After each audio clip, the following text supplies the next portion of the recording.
intertextual cardboard experience. Hello and welcome to Intertextual Cardboard Experience, where I'm going to ask you to get out your printers, maybe scissors, for a print and play tastic 28th guest, Rory Muldoon. How are you doing today? I'm doing great. Yeah, thanks very much for having me on. I'm always excited to talk about print and play stuff. So yeah, it's cool. Awesome. Yeah, no, this is something I've been thinking about, and through a very kind of like fortunate series of events, we're talking here now. So, Yep, um, yep. But yeah, before we get into that, I just kind of always have an opening question, but you are going to be subject to the fact that that opening question is ever changing. But I think the it's a little more open now. So you have a couple avenues. Okay. So the initial question, or at least the recent initial question, has been like, what's the moment that you remember that made you fall in love with gaming? But um, I'm opening that up to, a moment that you remember that made you fall in love with gaming, or a relatively recent memory or experience that reinforced your love of gaming. Oh wow. Yeah, okay. I mean, I could probably do both of those. I'll try and be quick about it. Oh, But I okay. mean, falling in love with gaming, I mean, probably I mean, I've always loved gaming, like kind of video games when I was younger, more kind of board games now, although I still do play video games now. I guess like going back, like maybe my earliest memories is playing like Sabutio, and there was like a table cricket game with my dad, um, which is just really nice. I think like family games are cool, but I think there's something really nice about playing like a two-player game when you're a kid with with your mum or dad or your family. It's just like that really nice kind of one-to-one time you get. So yeah, that was probably, I guess maybe that's where it started for me. And recent gaming moments, probably, I mean, the game that I kind of have fallen in love with recently is Arcs, which I know a lot of people are really kind of hot on at the moment. I just think it's a super game, and it's really interesting because I suppose the reason I kind of enjoyed it is the sort of journey of getting to that point of loving it because I didn't love it to begin with. I thought it was kind of cool, and then played it a few more times, and then yeah, it kind of the layers of it get revealed, and I just think it's a really great experience and a really great game. So yeah, that's probably my answers for those. Oh, awesome. Yeah, when you mentioned Sabutio, I hadn't heard of it, so I clicked on it. That seems like a really neat game. Oh wow, yeah. I mean, maybe that's it. Maybe that's like a Euro kind of a European Eurocentric kind of retro board game. But I mean, you could if you mention Sabutio to I guess anyone in the UK, they'll know what it is. But yeah, it's a great. I mean, it's a dexterity game. There's nothing else about it other than dexterity. But it's when you're a kid, getting to flick little players around and balls around. And there is kind of a modicum of of strategy because you can flick your players into position and yeah, I mean I guess it's like the perfect game to play when you're young and you're not really that fussed about rules because you just get to flick little dudes around and you and you know I haven't I'm not a massive football or soccer as you would call it in the US fan, but when I was a kid I was more into it, and you could get you could get all the teams with all the different kits and all sorts of different accessories for it. So yeah, I don't know. I mean, I guess it's still going strong. I would imagine you can still buy Subbuteo sets now, but I don't I can't imagine it's changed hugely. I think it's a very kind of distilled core idea, and yeah, it's a neat game. Yeah, I don't know. I feel like, dexterity games are definitely having a bit of a moment right now too. So if Yeah. if these are still being like printed and updated with the teams and everything like you mentioned, I don't Yeah, I mean, know. I think dexterity games as well. It's like a great, kind of dexterity games and sport, I suppose, are like the peanut butter and jelly combo of like they go really well together because it's there's so many overlaps. So yeah, it just kind of works. And the other game that I can't remember the name of it that I used to play, which was also a sport game. It was like a cricket game, but kind of very similar in concept. You had like a little if you were batting, you had a little string that you pulled back, and that kind of swung the bat, and the side that were bowling had like a little chute that they rolled a ball down. So it was a similar kind of idea. But again, when you're, I don't know how old I must have been, 6 or 5 or 6 or something. That's the greatest thrill in the world, being able to smack a little plastic ball around with a tiny little plastic bat. I think I think six to 56 or 96. We don't need to cap out the age range like some games, from like Yeah, 5 to 99. I think it could still bring joy. But that's definitely. that's awesome. And you mentioned Arcs as kind of like the recent love, and yeah, I only have that singular game played and in, and yeah, I think, well, I know that, repeat plays, especially with a group and getting, have you been into the campaign part of that, or I haven't. No, I mean, I've only got the base game myself, and I only recently played with like the leaders and lore stuff mm, because I know in the rule book it kind of suggests that you play the kind of vanilla base game, and then you add in the leaders and lore, and then you add, if you want to go onto the campaign, that's another thing entirely. But honestly, I think I mean I played like 4 games of it just straight up, and then most recently played a game with the leaders and lore stuff, and even just the base game, I think is just great. And they've all been so different. I think that's what I find interesting about it is that there's not a huge amount of stuff in that box, but the kind of texture of the game, each time has been so different. And I think that's almost a bit of a magic trick of being able to kind of produce these experiences without very much stuff at all. Yeah, I really appreciate that. yeah, that sounds, yeah, I think that's definitely something to enjoy about it and something that I am looking forward to getting into a little bit more too. But Yeah. awesome.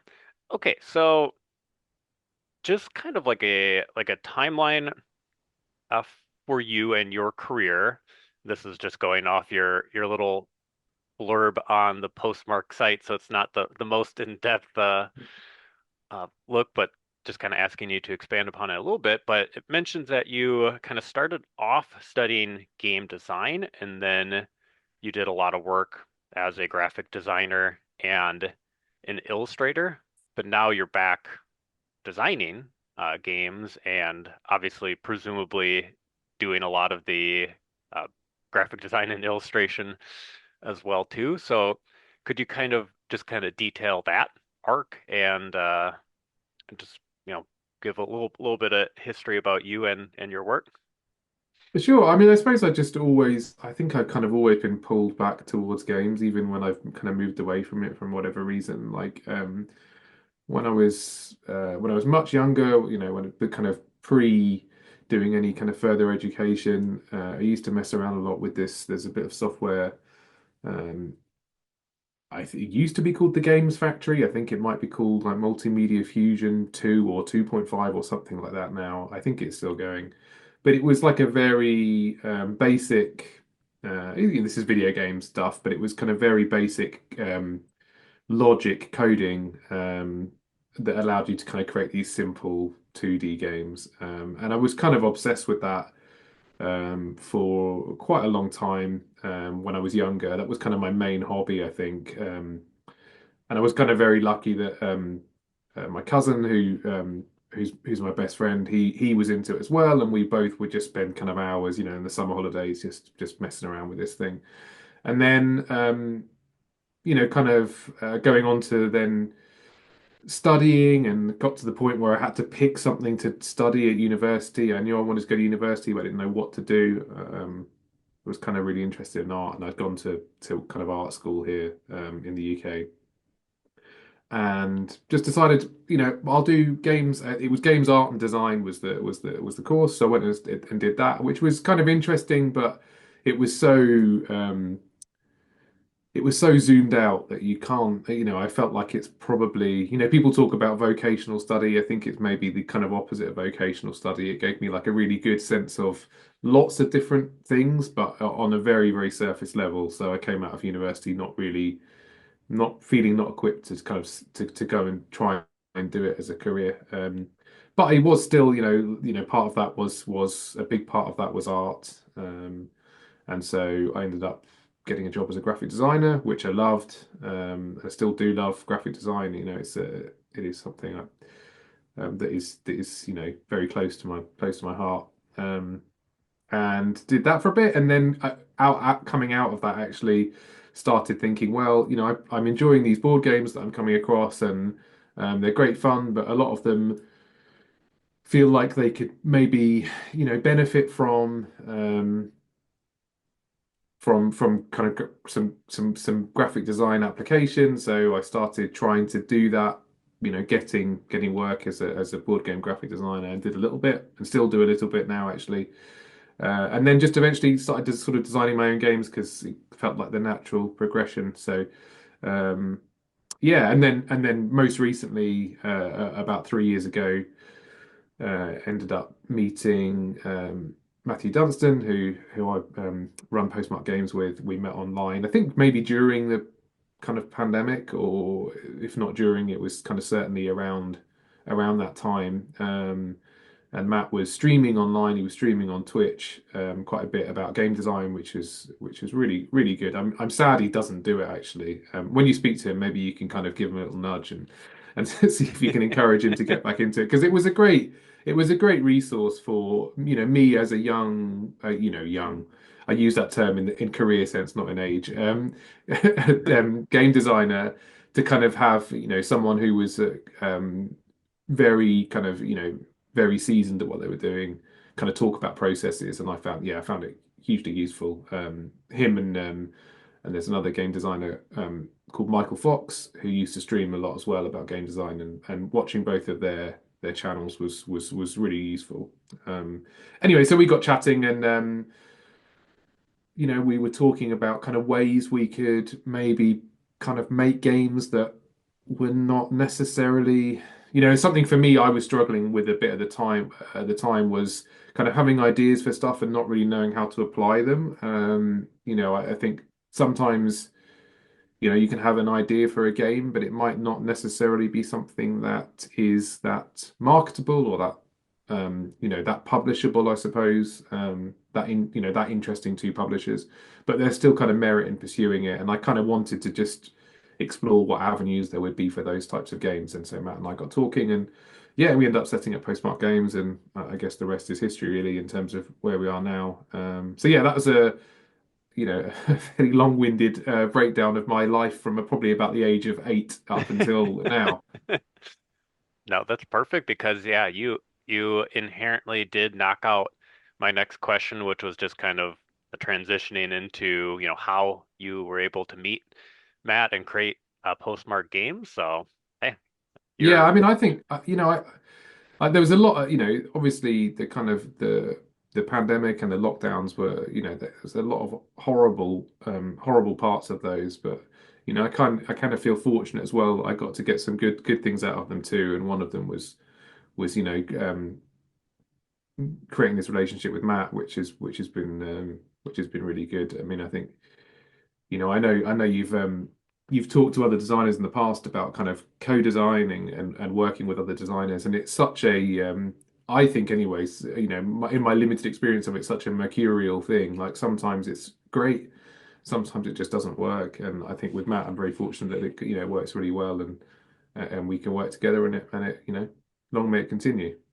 yeah, that's awesome. Yeah, so you did mention some of the designers that I've talked about or talked to regarding collaboration and co-design and all of that, and a couple of them have worked with Matthew or have been in a part of that tree of Yeah, I think co-designers. Matt, I said that it's co-designing is something that works with some people and works with others. I think Matt can maybe design with anybody. He seems to be incredibly adept at working with different people, which is, a huge skill, I think. Something he's obviously very adaptable and brings a lot to the table. He complements a lot of people in a lot of different ways.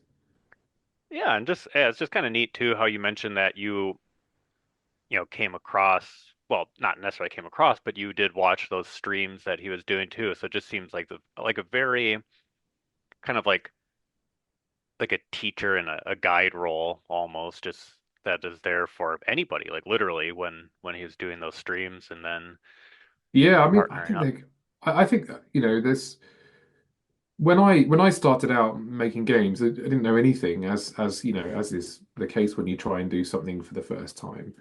And I felt a little bit overwhelmed actually with, like it's a fantastic resource, but like Board Game Geek, for example, is vast and you can find conversations about pretty much anything.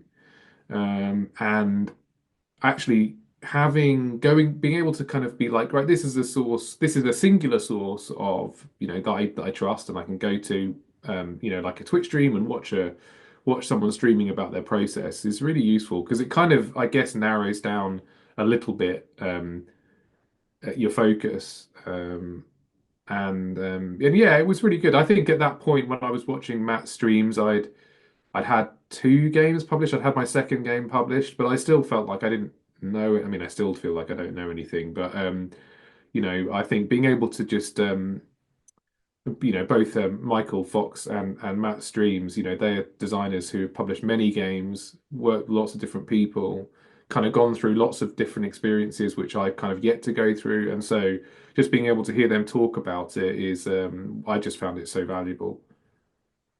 That's great. Well, you told me to bring it up before, but yeah, when I'm able to talk with him, I'll be like, hey, start getting those back online. Add more to your plate so everyone else can benefit, right? Yeah, I think that is the problem. I think, I mean, from the few times that I've attempted streaming myself, through Postmark, it's such a time-consuming thing, and yeah, I can totally appreciate why people stop, and it's particularly I think Matt is he's a full-time game designer. He does have to be making games as well as talking about them. That's that's funny stuff. Cool. Well, speaking of Postmark Games, I before I kind of like get into, I have like a few questions about kind of some of the benefits to the consumer for print and play board game titles, and then questions about benefits to like the both of you as publishers and designers and everything like that. But before I kind of get into that, is there anything that you maybe want to say about your company for anyone who's potentially unfamiliar with it?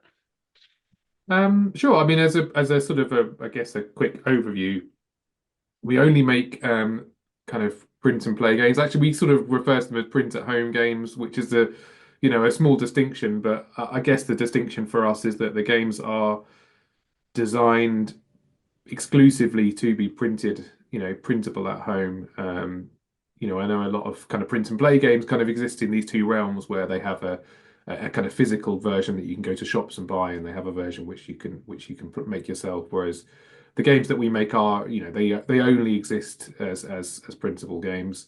Um, and yeah, we've been doing it for about 3 years.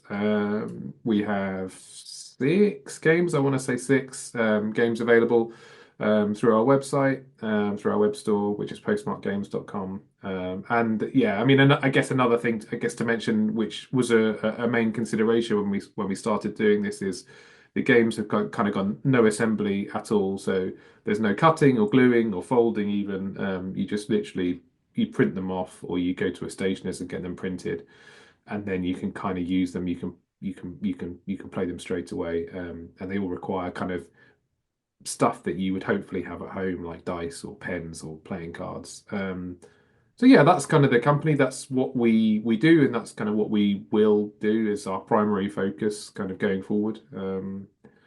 Yeah, so that's Postmark Games. Yeah, that's awesome. And yeah, and all the way back to my intro, I said, bring out your printer because, like you said, all you really need to do is print and have a couple things that most people who would be interested in board games would have accessibility to. And even not, like say if you need to use some dice and you don't have dice at home, you can go on the internet and click like a dice random. I know some people who just prefer doing that as opposed to like Yeah, rolling dice, and that ain't me, yeah, but yeah. There's plenty of. Yeah, like you say, once you've been in sort of in the board game hobby for a while, you're kind of drowning in dice, aren't you? So yeah. you can always find them. But yeah, I mean, there's kind of plenty of other options, and I think that the idea that we can sort of cut down a little bit on making stuff which people might already have is also quite appealing and one of the kind of was one of the drivers to doing it. So yeah, I mean hopefully people got dice, but as you say, if they don't, there's ways you can kind of simulate them online and yeah.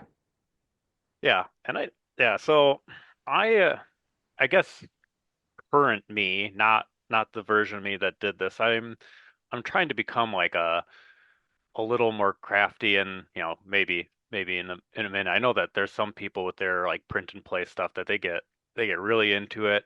Obviously for Postmark Games, you don't really need to because like again, you get the rules, you get the sheets and you can go from there, but one of the things that I did, like I said, maybe a couple of years ago, timeline's a little murky, was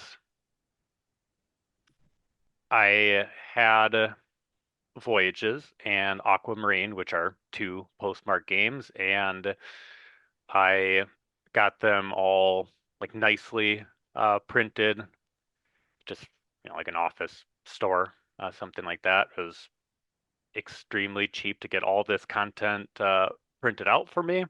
And then I kind of grabbed a picture frame. I think it was a picture frame Oh yeah, okay, that yeah. that like fit the size of the paper. That's why I said scissors. Maybe I had to cut a little bit, and I just use like a dry erase marker on the Yeah. picture frame. So Yeah, I mean that's it's actually really cool seeing. I mean when we started Voyages was our first game in 2021, and when we kind of designed that and ran a Kickstarter campaign for it, we kind of had some ideas about ways that you could do it, like you can laminate or you can play it on an iPad. But even kind of beyond that, it's been great to see how people have taken it and kind of adapted it to their own use. Like that, yeah, that's a fantastic idea, is just yeah, sticking it in a frame, or people stick them in those kind of plastic sleeve wallets, or there's ways that you can kind of make them reusable. I've got a laminator here, which is, I guess part of the job really. But yeah, there's plenty of ways you can do it, and it does kind of the crafting element of them is kind of minimal. Like I say, you can play them without any crafting at all, but we have seen people do some interesting stuff with them, making fun boxes and or putting them in binders and kind of making dividers for the different games and stuff. So yeah, I think there's scope to be a bit crafty if you want to, but I guess crucially the idea is that if you have no interest in that, which I think a lot of people don't, you can still enjoy the game. You don't have to, sit there and cut out like 200 cards before you can actually, play the game and see if you like it or not. So yeah, that's definitely something that drives the design process when we're thinking about new games. yeah, that's awesome. Yeah, because like you mentioned, some people are just going to lean to want to do that. They're going to like, hey, I have this thing I'm gonna create, and kind of maybe later in communication I'll ask you to send me some of the ones that you found so I can like link them. That'd be pretty cool. Yeah, that would be good. Yeah. But yeah, the fact that you don't have to, if hearing that makes you, I don't know, like cringe or, or wrinkle your nose or whatever, you can literally just, print out the game and go, and that's fantastic. So, Yeah. uh, speaking of, like perks, I kind of just have like three things, and I know that there's more. So just kind of thinking like as a consumer, like a few of the things that are like in addition to the literally just being able to like print and go in, things that are appealing, to me and probably other people too. So after I kind of like say these three, if you could kind of like add on any any things that you feel would be like kind of like perks or positives for like a consumer or like a player Sure. or a player. I mean, not Yeah. consumer, but so obviously, I think, affordability is like a huge plus. Like game collections can be very expensive, and if you're supporting a a Postmark project for, a handful of bucks, that's like a really nice thing to be able to do. Access shortly after a crowdfunding project. Yeah. I don't know the exact turnaround, but I know that it's like extremely quick as opposed to potentially 5 years never happening. Yeah. Yeah. And and then also just kind of the overall like amount of content that's, available right away, and then just that ability to, get an email saying, hey, there's a couple more scenarios or there's a new map or whatever it is with a particular game. It's just cool. It's nice to see that development and have that Yeah. little stream. So, And I guess to expand on that, something that because we're kind of we can make the games are not quick to make, but they are quick to we can iterate on them and we can get them to people quickly. Obviously, we're not kind of subject to long kind of print schedules or shipping schedules or anything like that. So um, it's really useful for us as designers actually to sort of see the feedback from the community. We're incredibly lucky to have a great community of players, um, and hearing from them what they like about things, what they don't like about things, and then being able to kind of lean into those is really useful. So that's kind of what we do with you mentioned the additional content, kind of when we make new maps for our games or new content for them, we do consider what the community are saying. If there's a particular element that people are latching onto that they really like, we'll try and push that a bit harder. And likewise, if there's something that people don't like, try and find ways to mitigate it. So that's definitely a benefit to us as designers because we can hopefully make things that people will like. Um, I think another thing, just on the kind of on the subject of community, is being able to have a product, a game which can be taken on by the community. So we have a lot of we all of our rules are just kind of Google Docs, and we make them freely available as editable documents for people to translate, which a lot of people do, and I'm really grateful for the people that do take the time to translate those because it's obviously great being able to get the game a bit further. Um, and also the games themselves we try and make the assets available for the game, so the actual artwork for the games, and then people kind of make their own maps and their own versions of stuff, which again I think is just super cool to be able to see someone else's kind of take on an idea that you've had. It's just a cool thing, and it's really interesting as well. So yeah, I mean they are probably the kind of the main benefits. I think you touched on the three main ones really, but I think there's a lot of things. I mean, I always try and think about. I spend a lot of time thinking about what kind of these print at home games can do that physical manufactured games can't do, because I think a lot of the time print and play is seen as like a sort of facsimile of kind of physical board games, where actually I think there are some things that can do better, or even kind of that physical games can't do.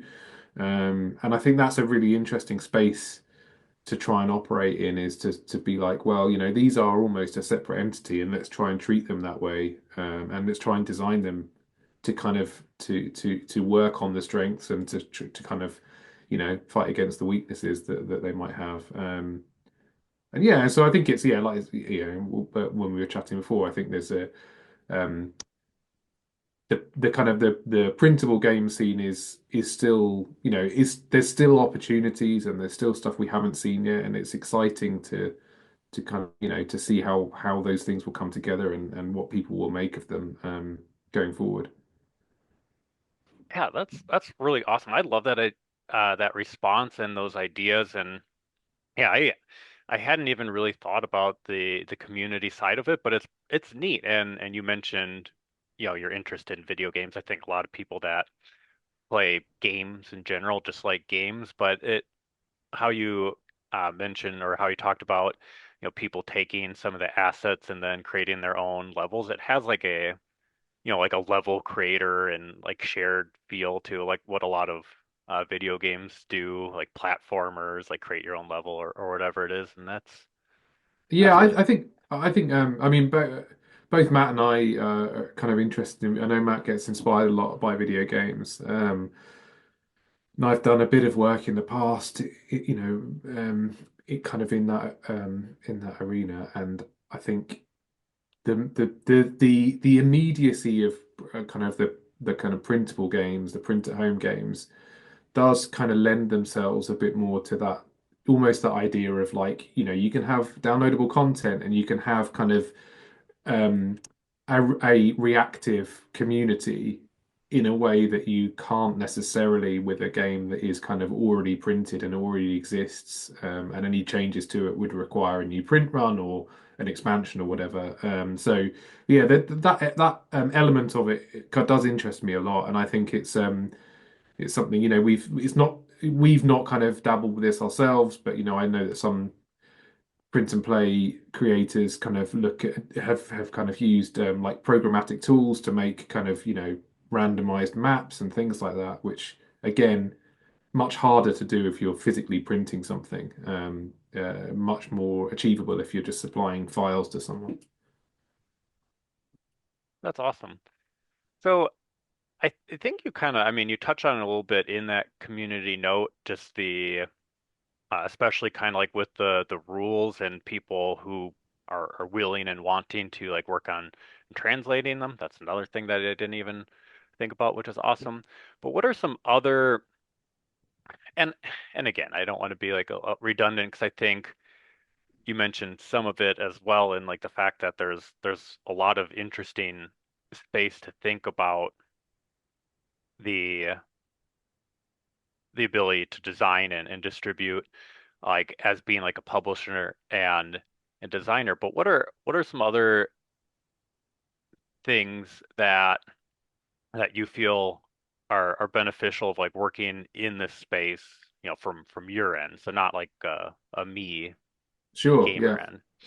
I mean, I think from a design perspective, you know, I'm, and this is by no means a kind of a new concept or a new thought, but I definitely buy into this the school of thought that having constraints as a designer is really useful. I know a lot of people really enjoy the button shy 18 card competitions, for example, because this, um, it's a very focused in, area.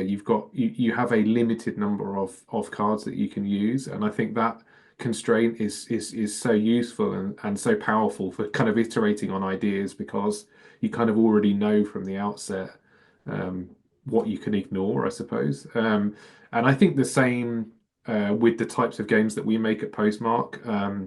So all of our games up until now have been on a single sheet of paper. 52 Realms is actually on two sheets of paper. You have a dungeon sheet and then a character sheet.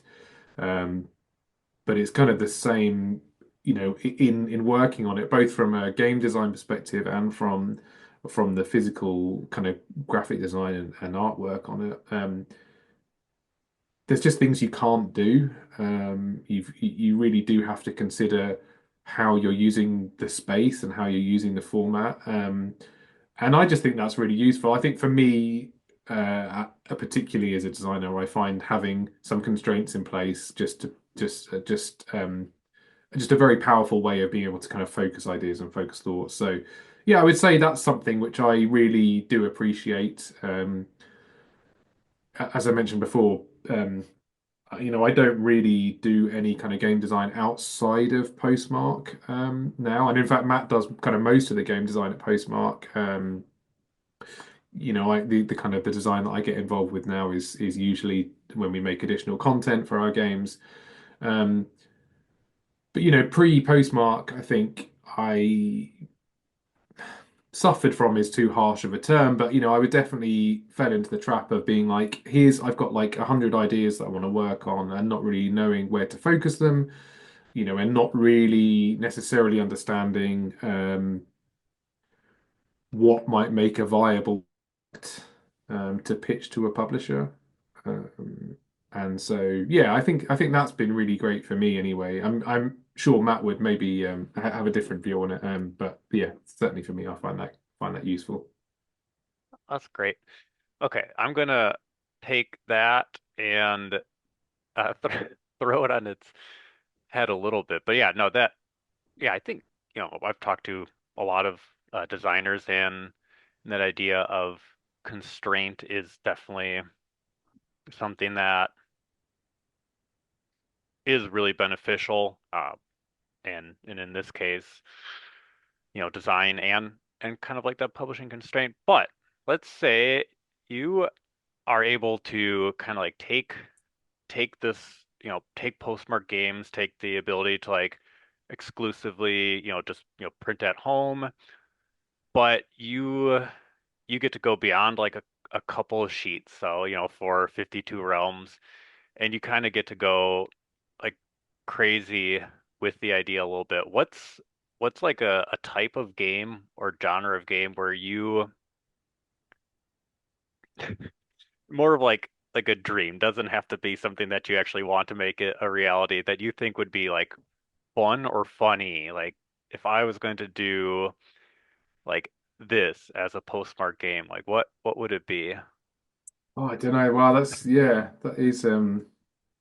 interesting. I suppose with the types of games I enjoy, I mean, this goes back to the conversation we're having about arcs earlier, is I really get a kick out of, thematic abstraction when it's done. I think you can abstract the concepts so much and just give enough of a hint or enough of a leaning towards what they're representing that then it just comes alive in people's minds. And I think when I play games, that's normally the games that I gravitate towards. Having said that, I do, I one of my favorite games is Star Wars Armada, which is like a huge, there's huge plastic ships and rolling loads of dice, and it's kind of almost the antithesis of what I was saying with Arcs. It's like the box is just jammed full of stuff which is almost unnecessary to a degree.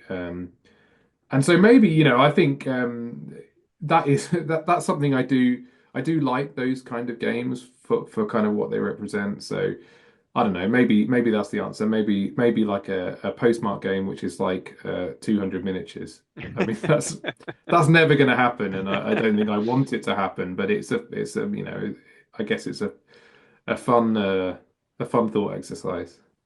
Yeah, and I can say you can, instead of like regular printers, you can bust out the 3D printers for Well, that one. exactly, yeah.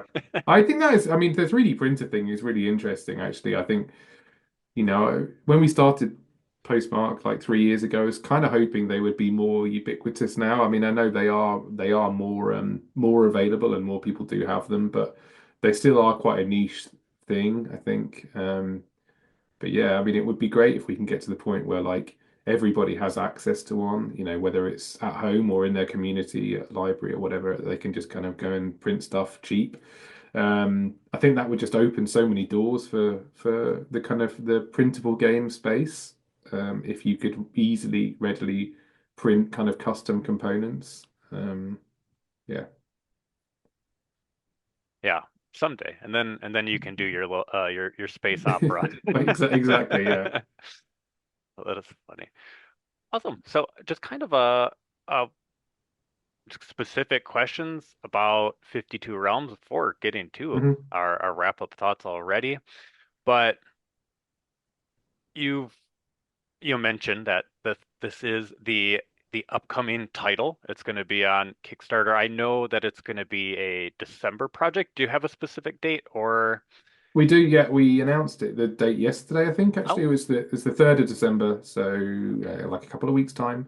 awesome. Which the hope is that then, all being well with the campaign and the kind of admin stuff that goes on afterwards, that we'll get files to backers before Christmas, assuming it funds. I mean, you can never count your chickens with anything, I think, when you're doing crowdfunding. But yeah, that's the hope, that we can kind of get it to people before Christmas, and maybe even before people kind of leave the offices for the Christmas holidays, and then they can print them out at work. Yeah, that sounds great. And yeah, I mean, I you've had very successful projects, and I people definitely are enjoying these kind of like untapped spaces and like the all those things that you mentioned before. So that's awesome. December 3rd. You said that it was mentioned yesterday, also yesterday, 11/20. So Mhm. um the oh sorry, the the trailer video for the Yeah. Kickstarter went live as well. But, say if you have to put the trailer video into words for people potentially, again, unfamiliar with Postmark Games. Mhm. What's kind of your hook for your upcoming game?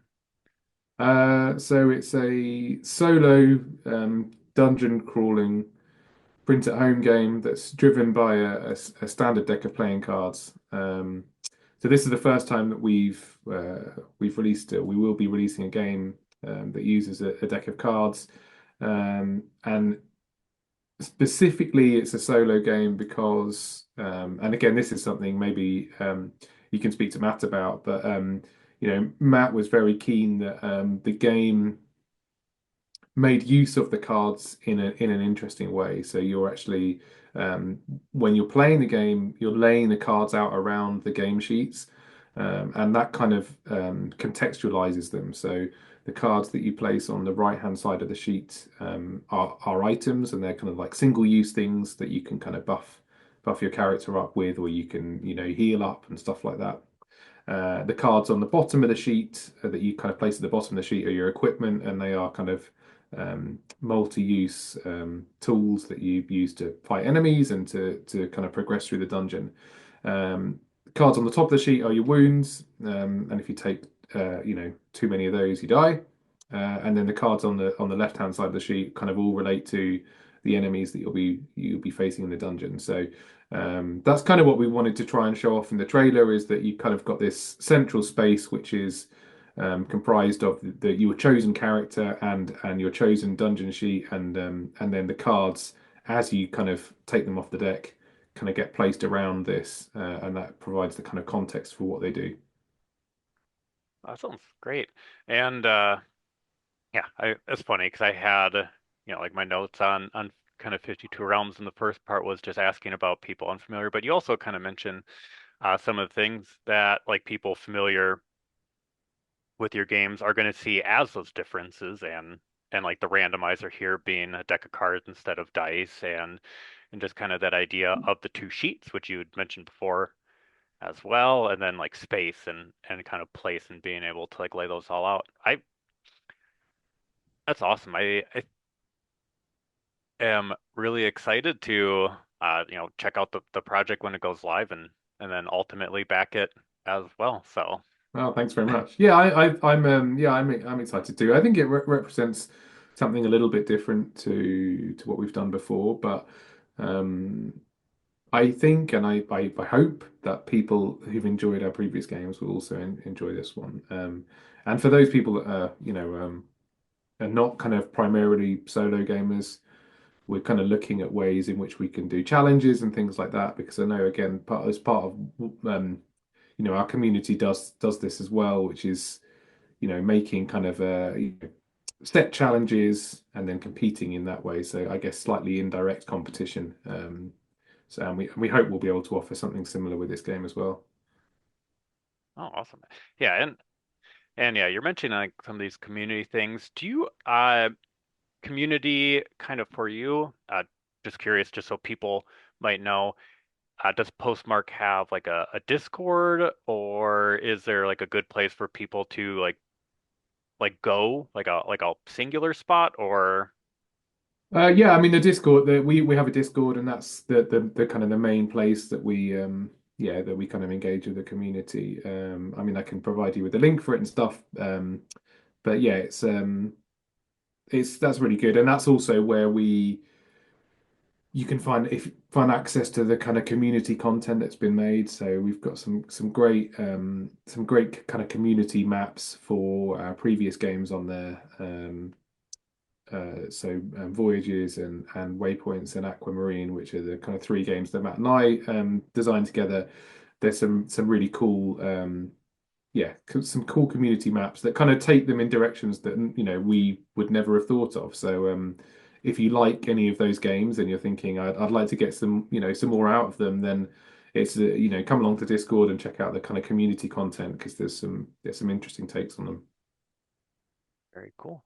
Well, that's great. Yeah, like the concept of Discord is really great. I maybe like 2 years ago started actually kind of using it, but when it comes to community and all these things that I'm like, oh, that's like really awesome. I just don't engage as much as I necessarily want to, but I I mean, will. I think that yeah, they are tricky tools because I think they're, by the nature of maybe what Discord started out as and what it's kind of become, it's it's not the easiest thing necessarily to navigate. But I mean, I would say for anyone that's kind of curious about it, and they want to, they want to join a Discord, if you the moderators that we've got are like us, they're great and they're super friendly. In fact, everyone on there is super friendly. We've been I guess pretty lucky, pretty blessed that we've not had kind of many instances of where we've had to kick anyone out. I mean, normally it's just bots or whatever.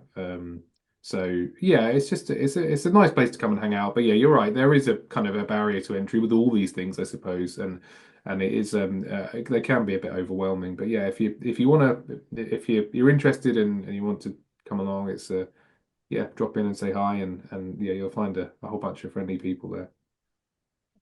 Most definitely. So yeah, I'll be sure to like share that for people that are interested in enjoying the community and seeing some of these other kind of like community-based things that you mentioned. So that's all super exciting.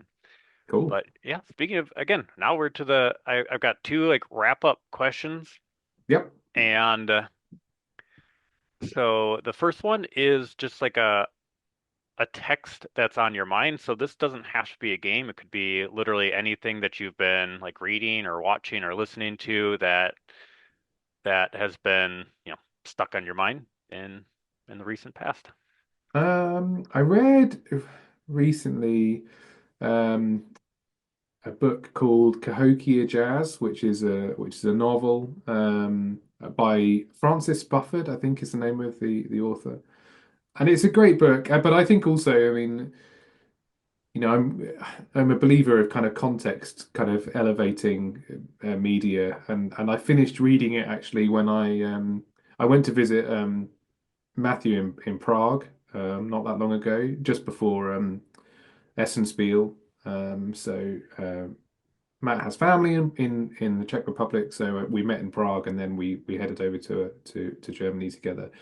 But I finished reading that book in a kind of beautiful park in Prague on kind of a fairly crisp autumn day with the sound. I think there was like a sound of a marching band in the distance, and it was just like it was a kind of perfect way to finish reading a book. I think it was just such a nice setting, and it was just great. And so that really elevated it for me. That being said, it's a really great book, and I would recommend it for people particularly that like sort of weird kind of alternative history books. Weird is not the correct word. It's an interesting take on alternative history. So yeah, cool book.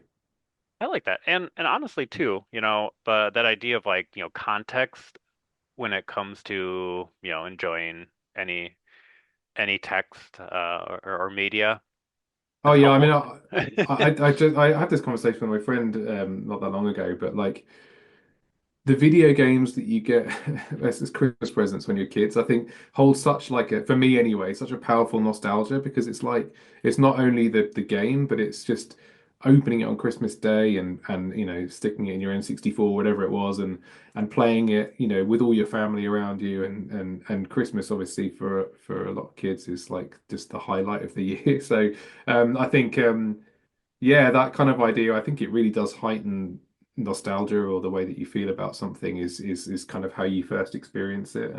Yeah, it's an interesting idea. It is. And even not like having to tap into nostalgia, but thinking about uh, you know, the couple Postmark games that I have experience with, and like I mentioned that I have it on the little picture frame, and just with like the minimal amount of like components needed, I've like set that up on like a bed tray, and I've been Yeah. able to, like have coffee and like play it, and that just makes it that much nicer too. So Yeah, definitely. I mean, that's the benefit that small games have got. They can go on holiday with people, and then then they get forever associated with these nice times that are maybe kind of outside of your normal gaming experiences. yeah, awesome. Okay, so the final thing we've talked about 52 Realms a little bit. That's the next big project that's coming out super soon. Yeah. Any other things that you want to kind of like mention to look out for from you or Postmark Games or anything else? Um, I don't think there's anything really that we are. I mean, we've sort of forever got ideas in the pipeline, and some of which come to fruition, and some of which don't. I think I'm hopeful that 52 Realms is something that we will expand upon. So the game that's coming out is called 52 Realms Adventures, and the kind of the plan originally that we've been talking about for, well, probably a couple of years now, Matt and I, is to kind of make a series. So kind of 52 Realms is the series, and there'll be different games, and they kind of use, all using playing cards, and perhaps all using kind of a shared aesthetic. But there's nothing kind of on the immediate horizon really. Like say, I'm excited for 52 Realms, and it's one of those things. Whenever we kind of work on a game, it's that sort of fun thing of like, once you get the kind of core loop down, it opens the doors to like, oh, we could do this with it, or this with it, and like our first game, Voyages, I think now has 6 maps and a campaign mode, which you can kind of stitch the maps together with, and play like a big long epic game. And I just really, every time we made one of those kind of iterations, it's just exciting, the making of it, and it's exciting kind of releasing it to the community and seeing people's reactions. So yeah, I mean, hopefully we'll be able to continue that with 52 Realms. We'll see how the campaign goes, and how people respond to it, and yeah, hopefully there'll be more of it. That's funny. Yeah, no, I always like to double check, and like hey, you've been working on this big project, like anything else to look out for? But I think what you mentioned in the idea of expanding it and having it be a series is very intriguing, and maybe have some big like overarching metagame. Yeah, Who that's knows? that's certainly, yeah, something we've talked about that, and yeah, lots of plans, lots of ideas, but I guess we're kind of at the moment focused on, yeah, getting the game to people in the first instance, and then we'll take it from there. Well, I'll let you focus on that. I think that's more than enough. Well, speaking of, I appreciate you taking your time out of your work. No, it's great. Yeah, it was great to catch up and chat, and yeah, thanks for having me Awesome. on. Awesome. Well, thanks bunch, and have a great day. Cool. Intertextual Cardboard Experience, the most printable podcast about board games and any other text that they connect to. Thank you so much for choosing to spend your time here. Any further support, such as sharing the show with friends, following the page's socials in the episode description, writing a review, filling out the feedback form, or doing anything else you can think of is greatly appreciated. Keep playing, watching, reading, listening, experiencing.